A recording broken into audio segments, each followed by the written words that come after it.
Magnétiseurs, rebouteux, coupeurs de feu, ils font partie de la grande famille des guérisseurs. Alors longtemps persécutés car leur pratique était associée à la sorcellerie, ils sont aujourd'hui bien intégrés mais exercent toujours sur nous une sorte de fascination. Ces guérisseurs ne sont évidemment pas médecins et aucune étude scientifique ne valide leurs compétences. Néanmoins, ils seraient capables de soulager certaines douleurs et d'apporter une forme de bien-être aux personnes qui se tournent vers eux. Le docteur tente donc aujourd'hui de lever les mystères qui entourent ces guérisseurs. Comment sont-ils formés? Est-ce que leurs pratiques ont évolué dans le temps? Quelles précautions prendre lorsqu'on décide de les consulter? Pour répondre à toutes vos questions, trois invités. Le docteur Philippe Moiroux, qui est médecin généraliste en Saône-et-Loire. Bonjour. Bonjour. Jean-Dominique Michel, anthropologue de la santé. Bonjour. Vous êtes auteur du livre que je n'ai pas, que je ne peux pas montrer, mais je vous le dis, chaman, guérisseur, médium, au-delà de la science, le pouvoir de guérison. Et puis Jean-Claude Collard, bonjour, vous êtes guérisseur, magnétiseur rebouteux, auteur de Le guérisseur de Châtillon, c'est aux éditions Guy Trédaniel. Un mot déjà sur votre histoire, vous étiez gendarme au départ. Qu'est-ce qui vous a amené à la découverte de ce don? Comment vous avez découvert ça? Fortuitement, j'ai rencontré une dame à l'île de la Réunion parce que j'étais en déplacement à la gendarmerie à l'île de la Réunion et qui, lors d'une visite de courtoisie, m'a fixé dans les yeux, m'a dit « Mais toi, tu guéris ?» Alors j'ai dit « Non, moi je suis gendarme un motard à la gendarmerie. » Et puis je lui ai demandé qu'elle me prouve quels sont les effets du magnétisme. Elle m'a posé son pouce sur le front et là j'ai été déstabilisé. Bon, je connais la pratique maintenant parce que je le fais moi-même aux autres, mais bon, c'est vrai que c'est déstabilisant quand vous êtes un incrédule, que vous ne croyez pas en ce genre de situation et que d'un seul coup vous perdez tout. Vous ne croyez pas avant? Ah bah non, du tout. Ah non, j'étais plutôt rationaliste, cartésien. Ouais. Et puis je me suis dit pourquoi pas, il y a que les imbéciles qui changent pas d'avis. Alors je suis retourné la voir, et puis là j'ai été vraiment interloqué par ce qu'elle faisait. Bon, elle est décédée malheureusement, parce qu'aujourd'hui j'aimerais la rencontrer pour affiner encore mes connaissances, mais elle est partie, elle nous a quittés, et voilà. Ça veut dire que pour être un guérisseur, il faut d'abord avoir un don, mais que ça ne suffit pas? Parce que ce qu'elle a révélé chez vous, c'est un don. Mais ensuite, vous vous êtes formé auprès d'elle et auprès d'autres. Tout à fait. Je suis tout à fait en accord avec ce que vous êtes en train de dire. Parce qu'on peut avoir un don, on a la capacité de pouvoir le faire. Mais tout le monde ne peut pas avoir la capacité de pouvoir le faire. Puisqu'il faut déjà avoir une santé merveilleuse pour pouvoir vendre de la santé ou donner de la santé. Il faut l'avoir déjà soi-même. Et puis après, il y a une multitude de techniques, de paramètres, même ne serait-ce que pour magnétiser, il faut une quarantaine de paramètres à mettre en place en même temps pour pouvoir faire une bonne passation de fluide.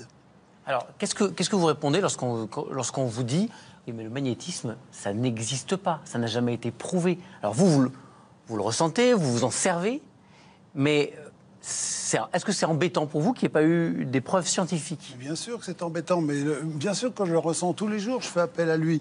Tous les jours, je constate ses effets. Et j'en connais pas la cause du tout, je pourrais pas vous le définir. Il est impalpable, incommensurable, on peut pas le peser, on peut rien faire avec le magnétisme. Est-ce que c'est une énergie? Est-ce que c'est...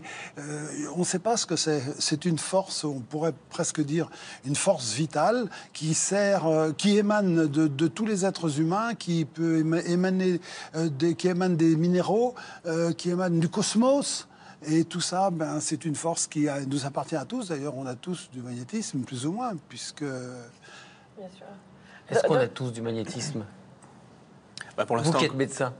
Comme on ne sait pas ce que c'est difficile de définir si on a tous du magnétisme, mais on a tous quelque chose d'attirant, probablement. Donc peut-être que c'est ça déjà le premier magnétisme.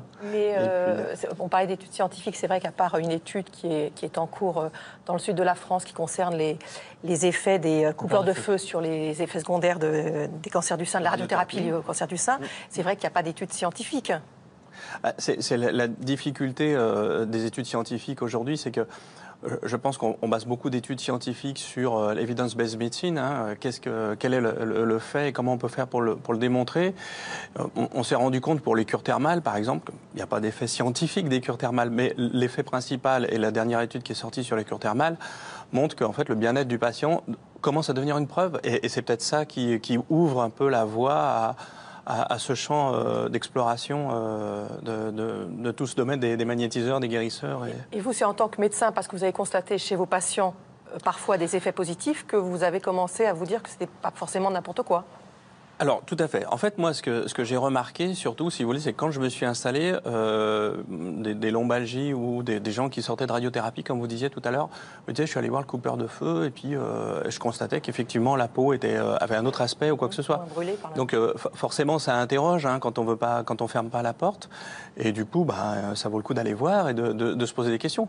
Le problème de se poser des questions, c'est que quand on est médecin, c'est difficile de trouver la réponse là sur le magnétisme. Comme dit Monsieur Collard, on ne sait pas vraiment ce que c'est, même lui qui le pratique tous les jours. Donc, c'est très difficile en fait d'avoir une approche vraiment habituelle et conventionnelle de ce domaine, je pense. Alors, on va essayer de répondre à quelques questions de téléspectateurs. L'effet placebo ne tient-il pas une place importante dans le ressenti qu'ont les gens qui ont recours aux guérisseurs ? Oui, c'est tout à fait évident. Ça a une place importante aussi de l'effet des médicaments et de toutes les relations de soins en général. Mais peut-être juste pour revenir un tout petit peu en arrière, moi je suis scientifique de formation et je suis frappé à quel point aujourd'hui c'est difficile de comprendre ce que la science sait et ce qu'elle ne sait pas et ce qui reste encore mystérieux. Et si vous mettez un cadavre et un corps vivant côte à côte, la science ne sait pas décrire qu'est-ce qui fait que l'un respire et a le cœur qui bat et que l'autre est inanimé. Donc on est ignorant d'un certain nombre de questions absolument fondamentales. Et évidemment que l'effet de sens, l'effet placebo, l'effet d'attente positive de l'action du magnétiseur est pour partie impliqué dans l'effet. Est-ce qu'il y a de surcroît quelque chose d'immatériel qu'on n'est pas encore capable de mesurer aujourd'hui? On ne sait pas, mais le fait est que les améliorations se laissent observer et que les patients en témoignent dans un nombre important de cas. J'ai entendu parler des rebouteux, je ne comprends pas bien ce qu'ils font. Est-ce qu'ils font craquer les os, nous demande-t-on? Oui, le mot rebouteux, c'est un vieux mot que j'aime bien d'ailleurs, que j'adore, puisque moi je suis un empirique. Et en fait, c'est la base de toutes les médecines modernes maintenant, ostéopathie, chiropraxie, etc. En fait, le mot rebouteux veut dire remettre bout à bout.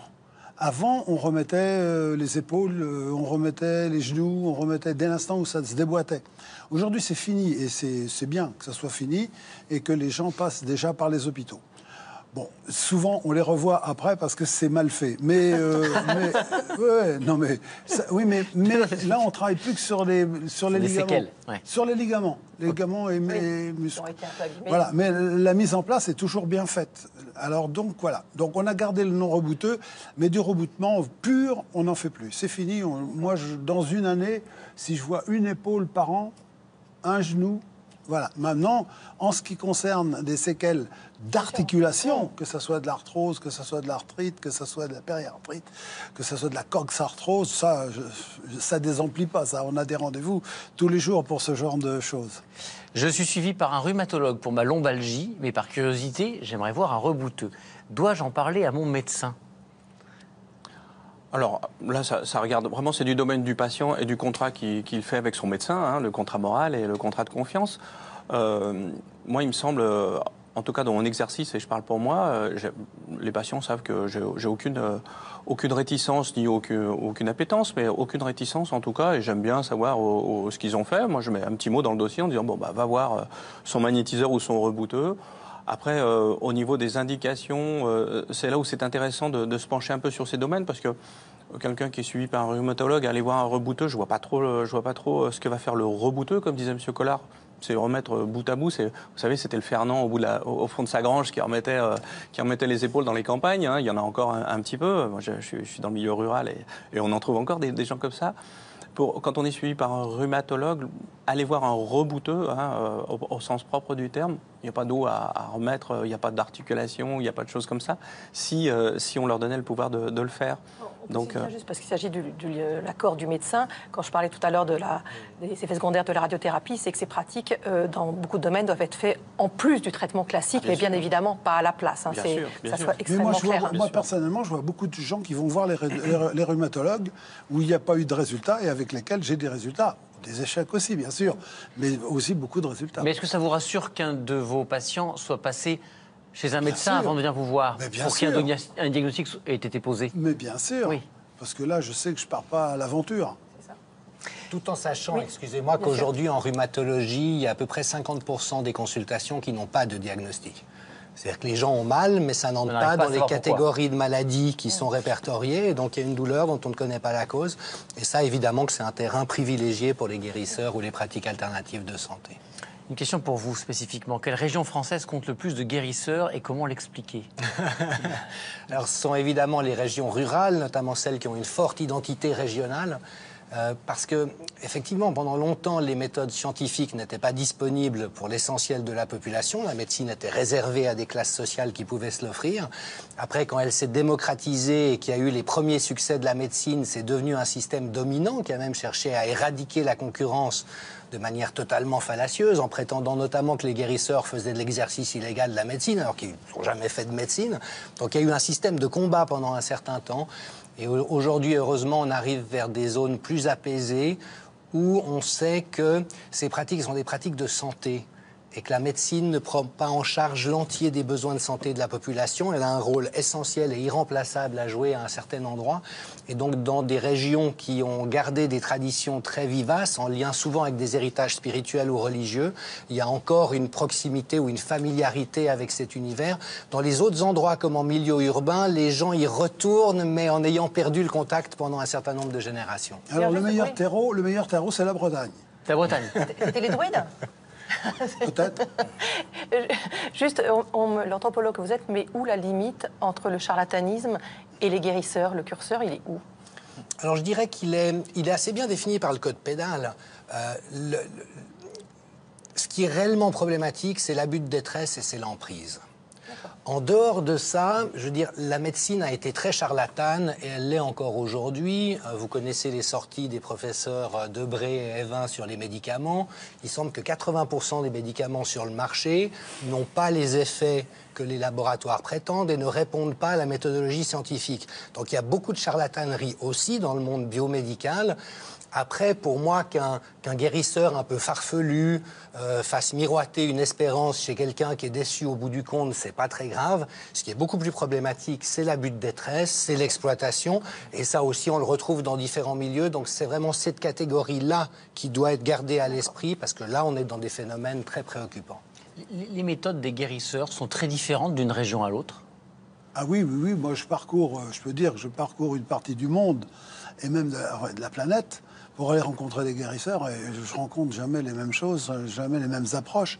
Mais ce que je peux dire, il y a un dénominateur commun chez tous les guérisseurs, c'est l'amour de l'autre. Les gars, ils donnent leur trip. Et ça, c'est clair, c'est ce qu'on retrouve partout. Bon, chez un, on prie, chez l'autre, on chante, on parle des chamans, hein. Chez l'autre, on fait de la fumée dans les cheveux, chez l'autre, on fait... Mais c'est toujours avec amour que ça fait. Et c'est ça qui est bien. Certaines personnes sont-elles plus sensibles au magnétisme que d'autres, Benoît? Eh bien, loin le temps où les guérisseurs se cachaient au fond des campagnes pour officier. Aujourd'hui, ils sont présents sur Internet et en pignon sur rue dans la capitale. Nikita Matras et Vincent Barral sont allés à la rencontre d'un magnétiseur en plein cœur de Paris. Monsieur Tassini, bonjour. Bonjour, vous allez bien? Très bien. Comment allez-vous? Bon, je suis un peu bloqué encore, si vous voulez, mais j'ai plus de perte d'équilibre. Vous voyez, je peux rester comme ça sur un pied ou sur l'autre. D'accord.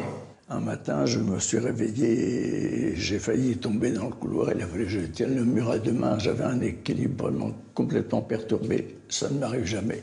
J'ai pensé bien sûr à un incident cérébral. Ça arrive à beaucoup de gens maintenant.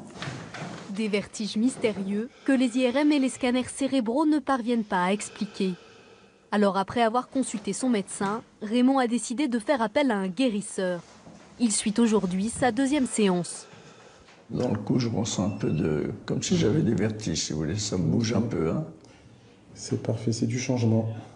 Yuri Gardoni pratique ce que l'on appelle le magnétisme. Donc avec mes mains, j'arrive à capter l'énergie de monsieur, ce qui me permet de donner cette énergie, ce magnétisme, qui permet d'atténuer les douleurs. J'arrive à trouver les zones perturbées, où il a mal, avec un léger picotement, chaleur ou fraîcheur. Ça me crée des vibrations, vous voyez, au moment où il est en train de soigner, là. Ça me crée des vibrations et ça me fait un peu bouger la tête, vous voyez, comme si j'avais des tremblements alors que j'en ai pas habituellement. Parfait, si vous voulez bien, on va aller se mettre sur la table. Yuri réalise des passes, des mouvements codifiés qui permettraient de faire circuler l'énergie dans le corps. À la première passe, on tonifie, on régénère de façon linéaire et on repasse sur ce tracé pour en effet faire des passes circulaires qui permettent de lisser cette énergie. C'est cette réharmonisation des énergies qui serait capable de soulager les douleurs. Je peux me relever. Tout à fait, vous pouvez. Allez-y. Je me sens beaucoup plus détendu qu'en arrivant. Et j'étais vraiment bloqué derrière, sans douleur, mais bloqué quand même. Et là, je suis complètement libre. Victoria, elle, souffre de brûlures d'estomac chroniques. Donc là, on tonifie, on régénère, on harmonise tout le système digestif. Chaque passe a une fonction précise. Avec ce geste, je reconnecte le foie au cerveau. En fait, le cerveau, après, va sécréter des hormones de rétablissement qui vont permettre au foie d'activer, de reprendre son schéma normal. À ce jour, aucune étude scientifique ne démontre les effets du magnétisme, mais ceux qui y ont recours y trouvent souvent leur compte. Je sens vraiment l'énergie dans mon corps. Ok, top. Super. Parfait.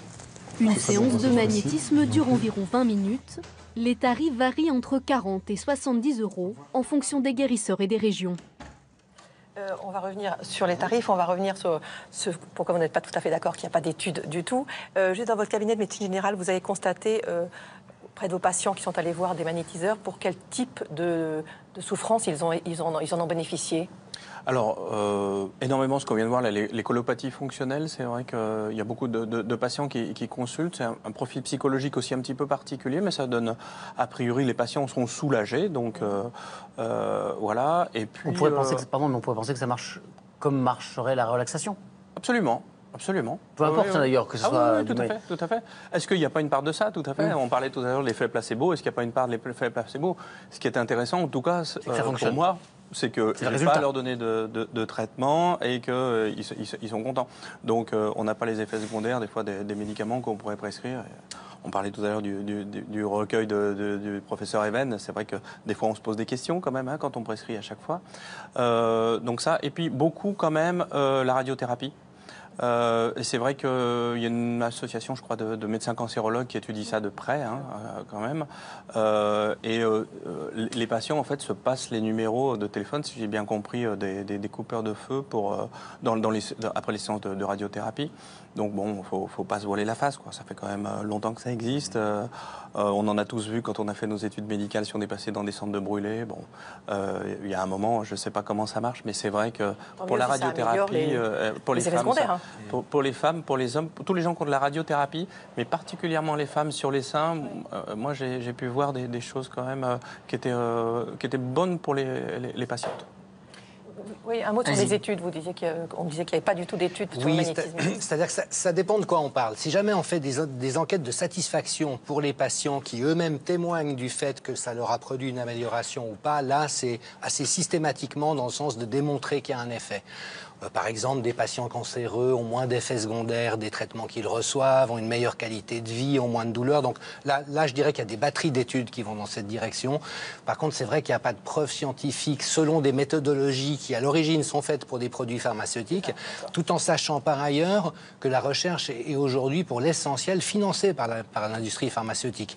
Dans les cas de problèmes rhumatologiques, on a une forte suspicion que certains aliments, comme les produits laitiers, sont impliqués. Beaucoup de patients qui arrêtent les produits laitiers connaissent des améliorations. Il n'y a pas d'études. Pourquoi? Parce qu'il n'y a personne pour les financer. Donc après, on dit que ça n'a pas été prouvé scientifiquement, mais on a empêché, enfin le système de financement empêche qu'il y ait une visibilité claire. Donc voilà, c'est juste à nuancer et à préciser. Quel est le coût d'une consultation, demande Sophie. Je me souviens qu'il y a quelques années, on disait un bon rebouteux, c'est un rebouteux qui ne vous demande pas d'argent. Oui. Et vous donnez ce que vous voulez. Vous donnez ce que vous voulez. Est-ce que c'est toujours le vrai? Est-ce que c'est dans votre pratique? Oui. Alors là, il y aurait des choses à dire. Parce que, en fait, vous avez le rebouteux qui a des prédispositions, on va dire comme ça, qui lui ont été transmises, le tour de main, et qui a un métier. Il fait ça, on va dire, bénévolement, comme ça, pour rendre service. Plaisir. Généralement, ces gens-là, ils ne font pas payer. Mais il y a aussi d'autres qui travaillent journellement à faire ce genre de travail, qui ne sont pas déclarés du tout. Ils ne connaissent pas le fisc. C'est, paraît-il, gratuit chez eux, mais quand vous partez, ils mettent la main derrière le dos et ils disent généralement, les gens me donnent 20 € ou 30 €. Moi, personnellement, je suis professionnel, j'en vis de ma guérison. Je fais payer 50 €. Je suis donc déclaré, je paye mes impôts. Oh, bah, si ce n'était pas le cas, c'est trop tard maintenant. De toute façon. Ouais, non, mais je ne dis pas parce que je suis là. Je vous taquine. Et c'est ce qui fait la différence. Quand moi je paye, quand je gagne 10 francs, il me reste 4 euros. 10 francs, 10 euros, il me reste 4 euros. Et l'autre, quand on lui donne 10 euros, il reste 10 euros. C'est ce qui fait la différence entre un déclaré et un non déclaré. Elle est quand même grande, la différence. Évidemment. Donc il y a un peu de ménage à faire. Ouais. C'est ça que vous sous-entendez. Oui, mais ça, je ne peux pas faire le ménage. Moi, Ah, mais je vous demande pas de le faire. Même si vous étiez gendarme, mais... Ouais, moi, je ne peux pas faire le ménage. Comment voulez-vous qu'on fasse le ménage? de métiers où il faut. Je voudrais juste ajouter quelque chose. Je voudrais juste ajouter dans ce qui a été dit tout à l'heure. C'est que tous les guérisseurs qui sont des vrais guérisseurs sont tous des coupeurs de feu. Je ne vois pas pourquoi vous faites la différence du guérisseur et du coupeur de feu. Ah, non, mais on demande qu'à apprendre. Voilà. Tous les guérisseurs sont des coupeurs de feu. Tous. On ne dit pas il est coupeur de feu. Non, il est déjà guérisseur et coupeur de feu. D'accord. Moi, je pensais qu'il y avait très sincèrement, je pensais qu'il y en avait qui connaissaient mieux certaines techniques que d'autres. Non. Le guérisseur, c'est on va dire un généraliste. Le rebouteux, c'est celui qui s'occupe des articulations. En dehors de ça, c'est terminé. Le guérisseur, il sait faire de l'hypnose. Le guérisseur, il sait faire de la sophrologie. Le guérisseur, il sait faire un réglage alimentaire. Le guérisseur, c'est un chef d'orchestre, c'est un maître de cuisine. Il sait faire sa pâtisserie, son pain, les entrées et les plats de consistance. Et bien voilà, on a appris quelque chose. Et les chamans, Benoît? Ah, qu'est-ce que le chamanisme? Y a-t-il des chamans en France? Au XIXe siècle, un peu partout dans le monde vivaient les chamans. Ils étaient considérés comme des hommes médecins capables de communiquer avec les esprits et de pratiquer des rituels de guérison. Aujourd'hui, en France, une poignée d'initiés continuent de faire vivre la tradition et de pratiquer des rituels ancestraux. Nikita Matras et Vincent Barral sont allés dans l'Ain à la rencontre d'un chaman made in France. Didier Rosy était technicien informatique dans l'armée. Il y a 15 ans, il a opéré un changement de vie radical en devenant chaman. Le chamanisme permet d'aller rechercher l'être profond que nous sommes et de renouer ce contact avec le monde extérieur, la relation à l'autre, la relation au monde animal, au monde végétal. On retrouve cet enfant intérieur qui est capable de s'émerveiller d'un oiseau, d'une fleur, d'une plante. Le terme chaman est né au XVIIe siècle en Sibérie. Il désignait alors des guérisseurs capables de communiquer avec les esprits. Ce sont des missionnaires ou prêtres russes qui font la découverte de ce qu'ils vont appeler des sorciers qui travaillent avec les démons.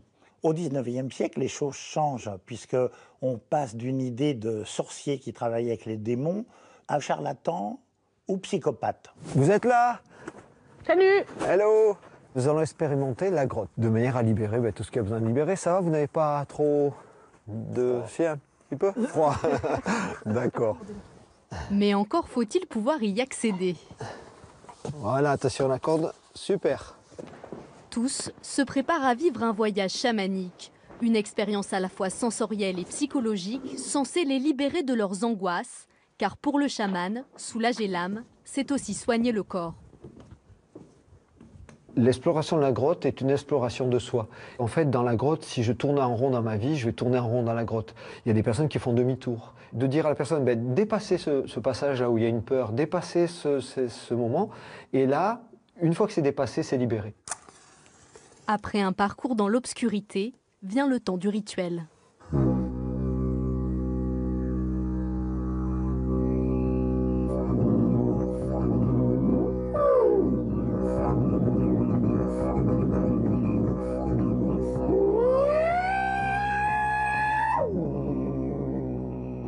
La musique est vraisemblablement primordiale. Alors le tambour, que ce soit des gros tambours comme en Corée ou les petits tambours à main comme tiennent les chamans sibériens, jouent un rôle très important et il semble que c'est ça qui permet aux chamans d'arriver à l'état de transe.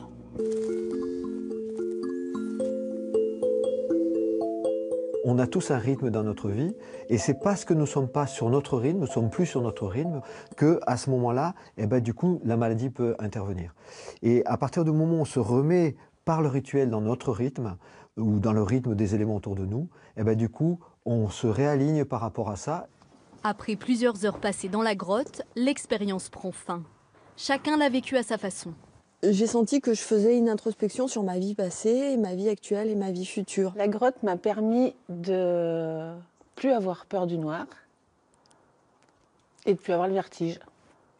Je peux me tenir au bord et j'ai pas peur. En France, la pratique du chamanisme est anecdotique, mais dans certains pays comme la Corée du Sud ou le Pérou, il s'agit d'une forme de médecine à part entière. Alors qu'on a l'impression qu'en France, c'est assez à part le chamanisme. Oui, il n'y a pas vraiment de chamanisme en France, c'est du néo-chamanisme, c'est un syncrétisme, c'est une création. C'est vrai que le chamanisme, c'est une espèce de religion naturelle, de relation avec l'univers et la nature qu'on trouve partout à travers l'espace et le temps. Chez nous, il y a des religions institutionnelles qui sont arrivées, mais il y a quand même une certaine nostalgie de nous sentir inscrits dans la nature et en lien avec des forces. Et donc, un certain nombre de contemporains vont dans cette direction, mais c'est une recréation.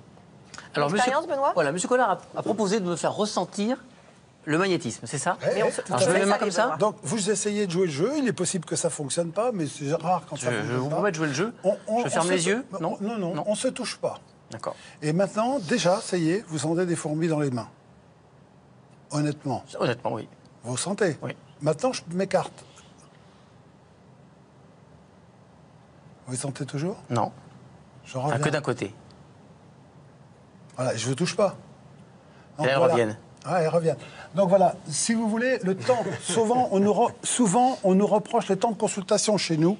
Le problème, c'est que vous avez des magnétiseurs qui peuvent développer du 110 volts, et puis il y a des magnétiseurs comme moi qui peuvent développer du 380 volts. Donc il est bien évident qu'une consultation chez moi, ça dure exactement 7 minutes.